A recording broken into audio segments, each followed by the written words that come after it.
Hello there and welcome to another Hero Arts video. It's Michelle Short here and today I have a card to share with you using the popped up die cut inlay technique. So let's get started. I'm going to take a panel of Dove White cardstock here, and this is just slightly larger than A2 in size, and I'm going to add some ink blending over the top with Reactive inks.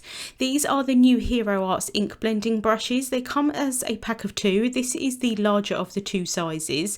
They are beautifully soft and work really nicely with these inks to create a really nice smooth blend. So I'm starting off with the green at the top, and this is Key Lime Fizz. I'm just dabbing off the excess ink off of the brush and then bringing that onto the cardstock panel, and as you can see here they give a really nice smooth blend. I do only have the one brush at the moment, and as you'll see I really regret that I only have the one because I did struggle towards the end, and I'll share that a little bit later. Between the colours I am just going to clean off my mat here just to make sure that I don't get any colour kind of transfer between them. Next I'm going to go in with the Pool Party colour. This is one of my favourites. This is a really pretty kind of aqua colour. So I'm just adding that in here. I'm not too concerned at this point about the actual ink blending as such, like between the colours. I just want to get the ink down to start with so that I can map out where the colours are going to be. Then next I'm going to go in with the Splash. Really pretty blue shade. Like I said, it's not going on very well at this point, but as long as I'm mapping out the colours, that's absolutely fine. And then I was originally going to go in with some lighter purples, and then I decided to change my mind and go straight for the Purple Galaxy. This is a really pretty kind of dark purple. And at this point I thought, oh no, I've ruined my panel. It just was not working at all.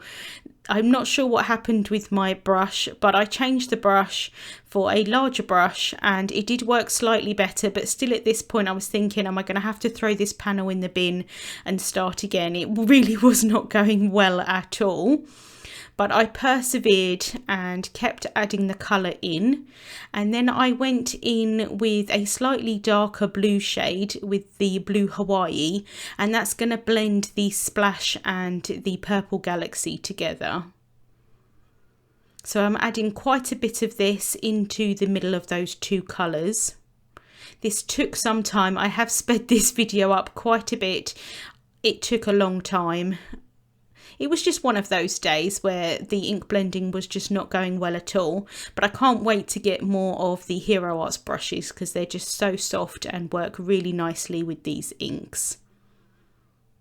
So I'm going back in here with the Splash and the Pool Party.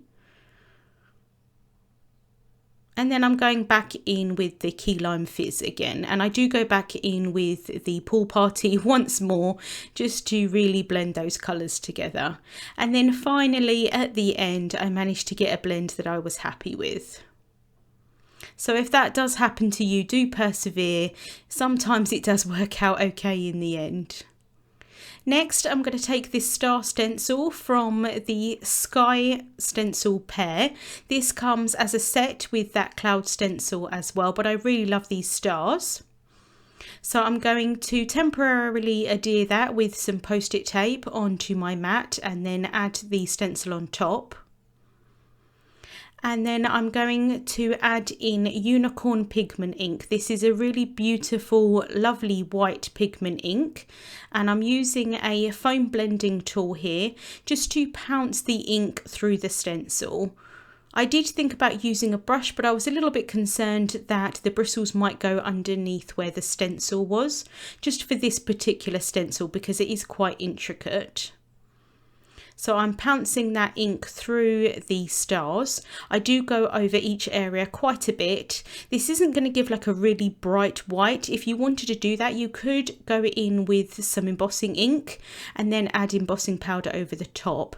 But it does give a really nice kind of subtle pattern to the background. So I can just reveal here, and I just think that looks so pretty, and I think that that finished off that panel nicely. Because this is pigment ink, it does take a while to dry, and I am impatient, so I'm just going over that with a heat tool.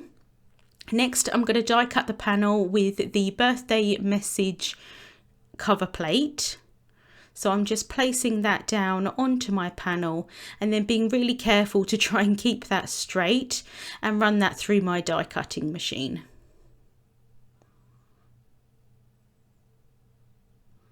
At the other end, I'm making sure that I want to keep all of the individual letters in place. This is because because it says happy happy, I want to make sure that the pattern is going to line up at the end. In hindsight, I wish that I had just added some press and seal onto the back of this, and I could have kept them all in place, but I didn't think of that at the time, and so I'm trying here to push all of the pieces out and kind of lay them on the stamp packaging here where they're going to end up. Then I can remove the negative piece from the die. And I'm going to adhere that down onto a top folding A2 sized white card base, and that's made from Dove white cardstock. I think it would look really nice if you just added this panel onto a cardstock, onto a card I should say, and then use the inside pieces of the letters to use on a separate piece, and that would mean that you got 2 cards for the price of 1 kind of thing, but I did decide to inlay them back in. So just use the precision glue there just to add the glue onto the back of that panel, and then I'm going to add glue on the inside of all of the letters.